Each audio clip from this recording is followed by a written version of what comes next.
Okay, so let's start with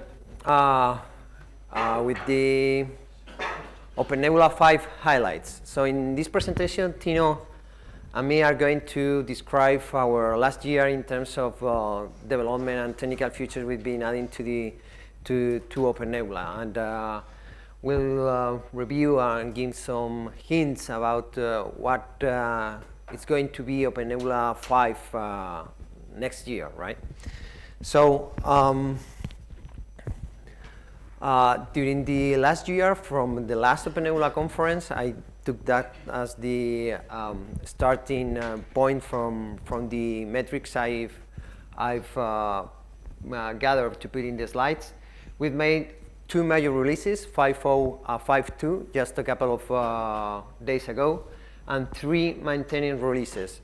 4.14.2, 4.01, and 4.02, where we fix bugs and introduce some minor features in between the two major releases, right? So this 5.0 has been a very big milestone for the project in terms of maturity. 5.0 was really the evolution of the last 8 years since we started OpenNebula, and in that period we made like 80 releases, major releases, minor releases, and so on. So 5.0 is like the summary and the final goal, gathering all the experience we had during these 8 years. Our goal with 5.0 series was to keep what makes OpenNebula unique. Keep our vision in terms of system administration and deployment of a cloud. We wanted to keep our keys adherence to the project. We wanted to keep our way of doing things, about not really hiding the complexity, but giving the administrators a tool to deal with complexity, right? And with 5.0 we also wanted to really improve the usability of OpenNebula. There were some areas where we could improve, like for example the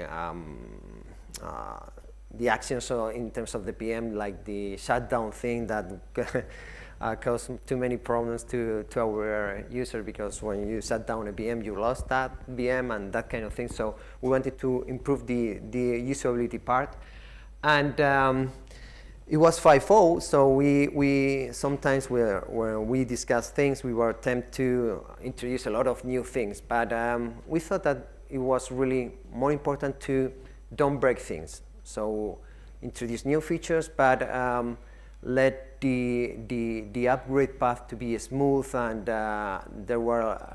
there's a lot of add-ons and people developing tools on top of OpenNebula, and we didn't want that to stop working with 5.0. So one of the other things we put as a requirement and constraint in our development roadmap was to don't break things as much as we could. And we also had to make a hard decision, because we wanted to streamline the experience, and unfortunately that means to take some of the components out of the main distribution, right? So we made a couple of surveys. We tried to gather feedback from people. So those components that were less used by people were moved to an add-on. That doesn't mean that we really or completely forget about these components, but we wanted to get the community involved in those areas. For example, we were seeing less and less people using the Zen hypervisor, or for example the CLVM data store for storage. So those are still supported. They are in the add-ons, and if you want to get involved in those components, you are really welcome. But we wanted to, as I said, to streamline the experience, and we focus in a set of components. There are other components, like for example GlusterFS, that is still in the code. You can still use it, but it's not in the documentation. But our commitment is not to remove the logic behind OpenNebula to still support that. So if you are using one of those components, you will be able to do it, right? So this year, these are some of the metrics I got from Git, and in the last year, from the last conference, the team and contributors made about 2,000 commits in the OpenNebula source code. Those commits meant like 400,000 source code line changes in this year. We added like 24,000 documentation paragraphs or changes to paragraphs in the documentation of the project. At the Redmine side, we created or has been created like 776 new issues, and we managed to close 657 issues during the year, right? So I think the gross net in issues is growing, but let's see if next year we can close more than the ones that are open. And Sandstone has been translated. I think it's really amazing to more than 12 languages, and 12 languages are above 60%. So almost every string in Sandstone is translated for a lot of languages. There are 5 of them which are at 100%, and that really made us quite happy and quite proud to see this worldwide acceptance of the project and people contributing to make OpenNebula in their own languages. That's really, really cool. About features. So I'm going to spend like 5 minutes to highlight one of the, or I think the most important features in OpenNebula. They are big not in importance, but in appearance somehow. So one of the things we've been working is a lot of things in networking, and PCI pass-through was one of the requirements we get to really implement NFBs in real hardware, because you need the NFBs to access the network cards and that kind of things. So we extend the generic support for PCI pass-through and put special attention in the pass-through of network interfaces, right? If you're interested in that part, the networking part, you have we have a workshop, or if you are interested more in the parts of hypervisors, we have specific workshops where we will be describing in detail those features. One things we've done is we improved the operations and maintenance operations of VMs. So one of the things that we've done is rearrange the naming of some actions in order to done to full users with the VMs. But we also have new recovery operations, like when a VM goes to the failure state, you can do more things with the VM. You can do more maintenance things, like migrating VMs from a cluster to another cluster, from a system data store to another system data store. So if something goes wrong, you have more tools to cope with the failure situation. Okay. The other area where we work during this year is we received a lot of requests in the past about importing wild VMs. What's a wild VM? So you probably create a VM in your infrastructure outside the OpenNebula, and you want to get that VM managed by OpenNebula.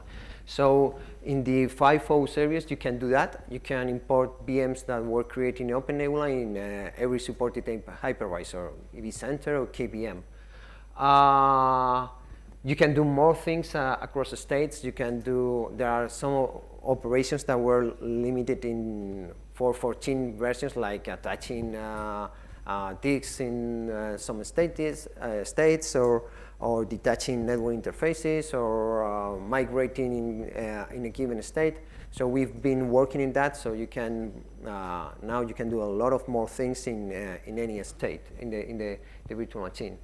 And we improve context. One of the things we receive several requests a couple of times was to update the contextualization information for the VM. So what happens if you have a VM and, for example, you change the gateway for a network? So there were no easy way to update that information in the context for the VM. Right now, you can change that, update the context information, and if you reboot the virtual machine, the new information will be pushed into the virtual machine. So I think that will also help those running OpenNebula clouds. So that's more or less for VM recovery and management. We also made some improvements in the infrastructure part. For example, we have new disk snapshots. Till 4.14, we have system snapshots, so you can snapshot the state of VM. But you can do that right now for individual disks of the VM. So you can snapshot the state of a virtual machine disk, and you can move to or revert to that state whenever you want, and that kind of thing in a pretty in the usual operations from system snapshot. That can be done for Ceph, for cookout2, and for raw file disk. It's not in all the data stores, but in those three it can be done.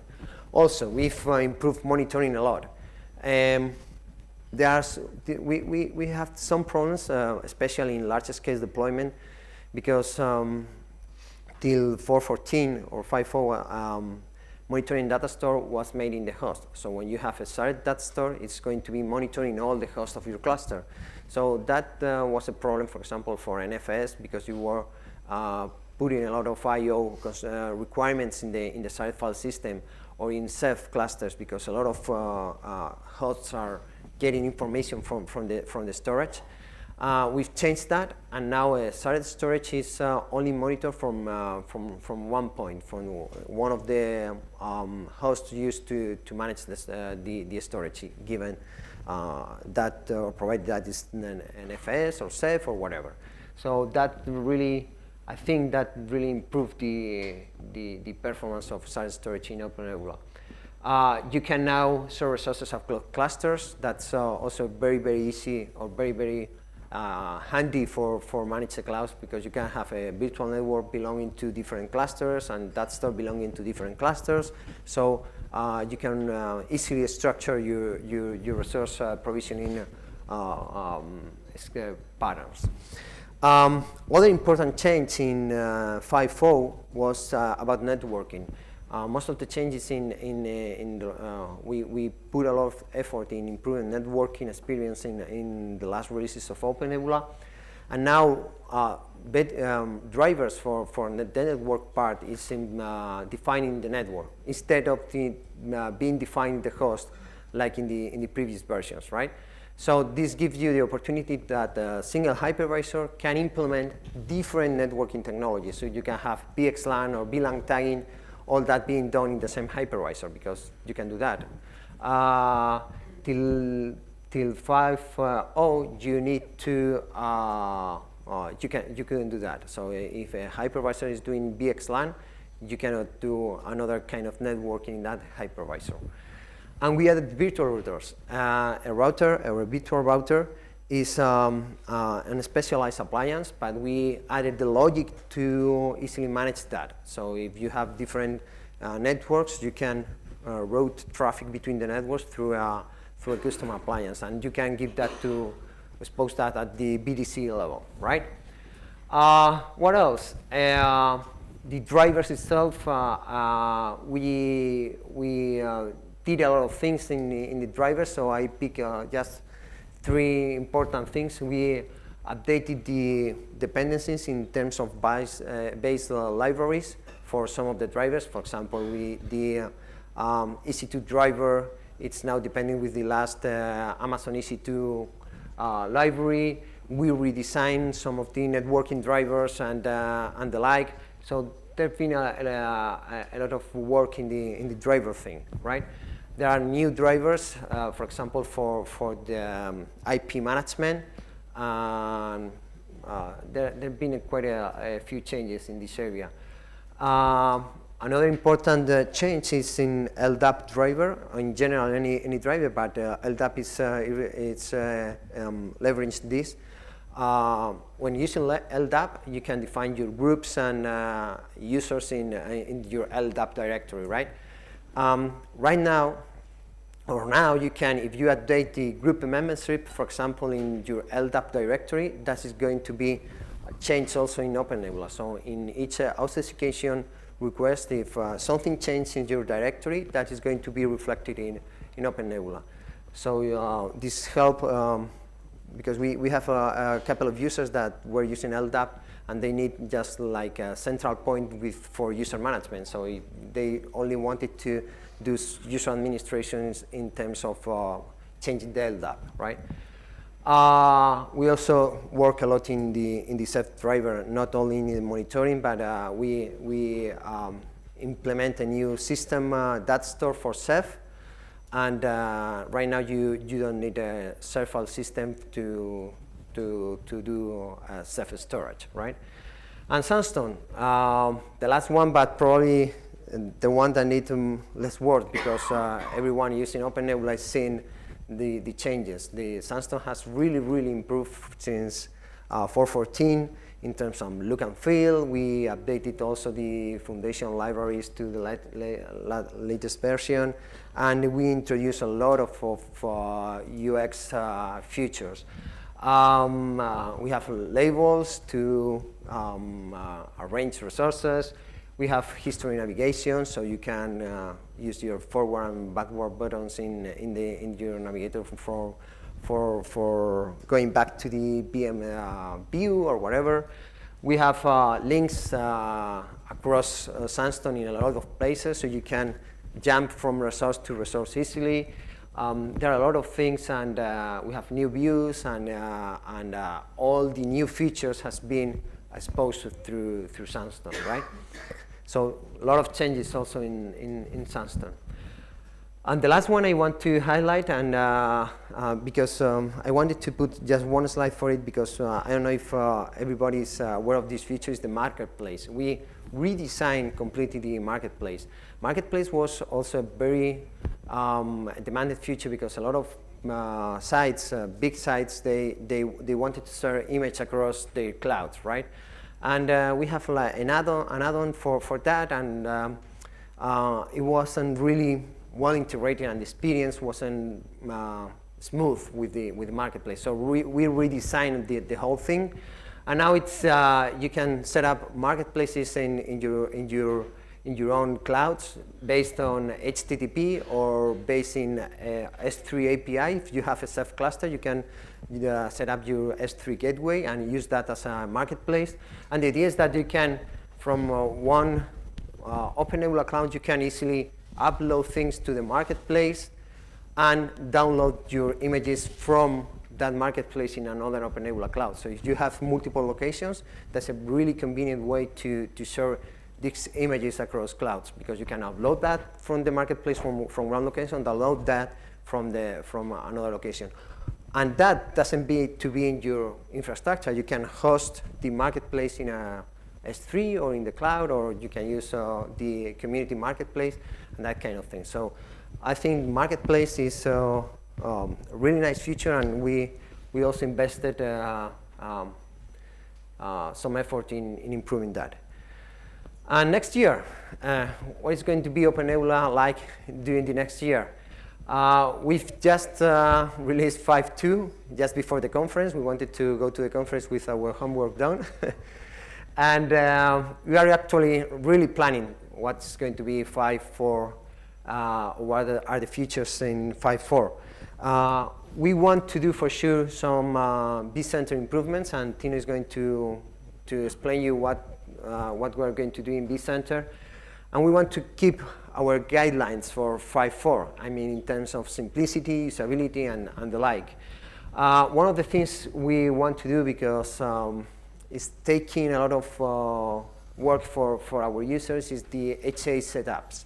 Right now you can deploy OpenNebula in an HA setup, but you need to deal with all the clustering tool and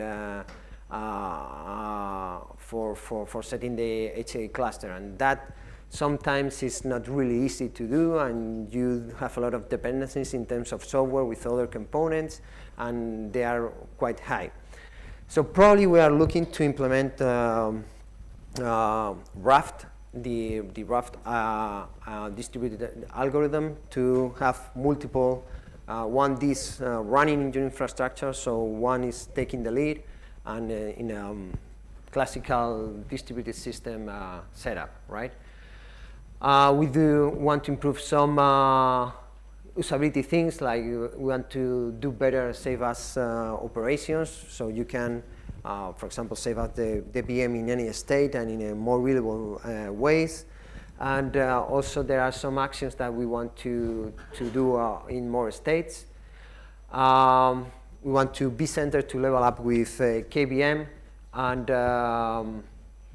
probably we want to look to multi-factor authentication. But as Ignacio said, if you have any special requirement of feedback that want to share with us, just pick up one of us and discuss the feature you need with any of us, and we can include that in our roadmap for sure, right? So I'm going to let Tino explain you what is going to be vCenter like.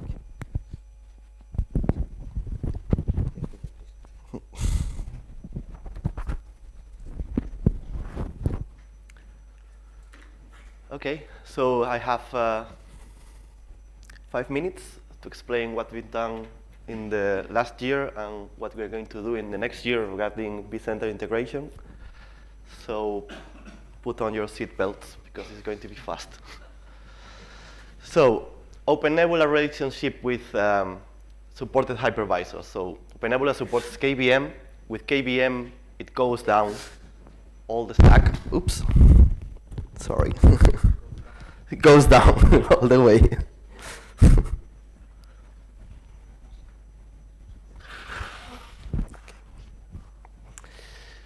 And it manages all the resources. So it moves the images around. It creates the networks. It does the capacity management in vCenter, and also the hybrid adapters. All this stuff is delegated to another component. So in the vCenter and VMware case, it's delegated to vCenter. So vCenter really plans where the VMs are going to reside, in which ESX, what it's going to be the movements of automatic movements of VMs, of DRS, things like that. And OpenNebula, it's building a multi-tenancy layer on top of that. So what we did in the last year was trying to level up vCenter with KVM. We started with the storage. So we started implementing some storage management in OpenNebula. So the ability to import a data store, so it's present in OpenNebula, and the ability to do some management in the VMDKs. So you can create data blocks now in the vCenter integration. You can upload new VMDKs, you can clone them, you can delete them. But all these VMDKs are still persistent, meaning that on instantiation of new VMs, OpenNebula won't copy those VMDKs. Also, you can attach these VMDKs on the on VMs. So it's a kind of halfway through completely storage support. This is our quite useful, nice to have features, but we still have to go the extra mile and offer proper storage support as we do in KVM. So that's what people expect, and we need to deliver that. So all these features are present obviously in Sandstone and the command line interface. And you can import both VMDKs existing in vCenter, so you don't need to upload everything, that you can use whatever you have there. And you can do so with the same mechanism that we had before. So you can import templates and networks and virtual machines Now you can import data stores and also VMDKs. The way we offer this to admins and users is through the VM templates. So you can specify in which data store virtual machine is going to be cloned. Although OpenNebula is not going to make the copy, at least it instructs vCenter where these virtual machines should run, in which data store. And we also made a similar exercise for resource pools. So you can also define which resource pool the VM is going to reside. So the admin can set that in the VM template, or you can delegate that choice to the user, depending on your use case. It may be interesting for your users to decide in which data store or which resource pool they want the VM running. We also introduced a feature to be able to create new content for the VM template catalog for your users without having the need to go to vCenter and create these VM templates. We did so using the instantiate to persistent feature that we also introduced for KVM. And basically how it works is that you plan a little ahead. You say, okay, I need to create a new VM template, so I'm going to use a basic vanilla OS template, like a CentOS or Ubuntu or Windows or whatever. I'm going to spin it up. I'm going to install some software. I'm going to make some configuration changes. And when I power off this VM, a new VM template will be created with that virtual machine. So after that, you can assign this VM template to different users, and they can spin up new VMs with the software changes that you have. So it's a nice way to create a VM template catalog without having to go to vCenter and create all the virtual machines that you need. Some little things that we improved. These are the things that you don't know they are not working until they hit you in the face. So we improved things like the guest info update. So things like what Ruben said, changing some network parameters that were available in the contextualization process. In vCenter, it works a little different from KVM. We don't create a CD that is plugged into the VM, but rather we use VMware mechanisms to pass that information through the VMware tools inside the VM. So now if you make any change in the context section, you do a power cycle, you get this new information refreshed inside the virtual machine. We also allow now to import virtual machines in power off state. We made important optimizations in the code to support large-scale deployments, like a better monitorization, better import process, and the speed up was quite significant in that area. We also adapted Sandstone to play nicer with vCenter, with new vCenter views, and improved import data tables and the like. Also better import dialogues. The cloud view functionality was extended to present nicer vCenter attributes. Also the labeling, which is also for KVM deployments, but it's useful for vCenter as well. And the latest change in 5.2 was to allow the limiting of our network interface bandwidth per VM. So what we want to do from now on. So we basically want to introduce features in the vCenter integration that allows to cover all the use cases that we cover with KVM. For that, our priority is to introduce network management. So we want to be able to create networks from vCenter rather than importing them. For instance, with creation of port groups with an associated VLAN ID and manage these VLAN IDs in OpenNebula rather than vCenter. We want to move that further and make changes in the provisioning model. So We want to offer our admins the ability to create new groups and new virtual data centers with the ability to create also associated virtual networks and bundle all together to create isolated multi-tenancy environments in the easy OpenNebula way. And also we want to introduce that in one flow. So the ability to create services and create isolated networks for them is really useful for lots of use cases. So we get a lot of requests in this regard, and we need to push this. We also want to improve the storage integration to be able to manage ourselves, or rather OpenNebula manage the storage as we do in KVM, so introducing persistent images. Sorry, non-persistent images, this is a mistake. So OpenNebula being able to copy images, and this will open a new world of possibilities to really define a virtual machine in vCenter rather than consume what's in there.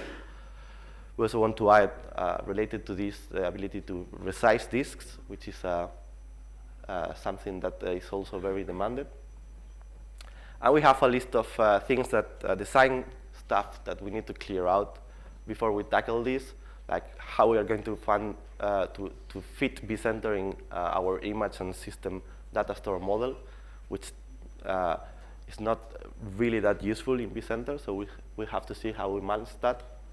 Also, we want to make automatic importation of VM templates with network interfaces and disks automatic, so you don't have to register first the networks or the storage, but rather that happens all behind the scenes.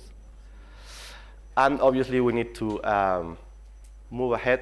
So VMware just released 6.5 API. They have a new REST API. So we will probably evaluate that and move eventually, although we found that it's not really ready for, it's not offering all the features that we need from vCenter. So we'll probably have to wait until next release to see if it's mature enough to get rid of our Ruby gem that we use for VMware integration and move to a proper REST API. Okay, that was a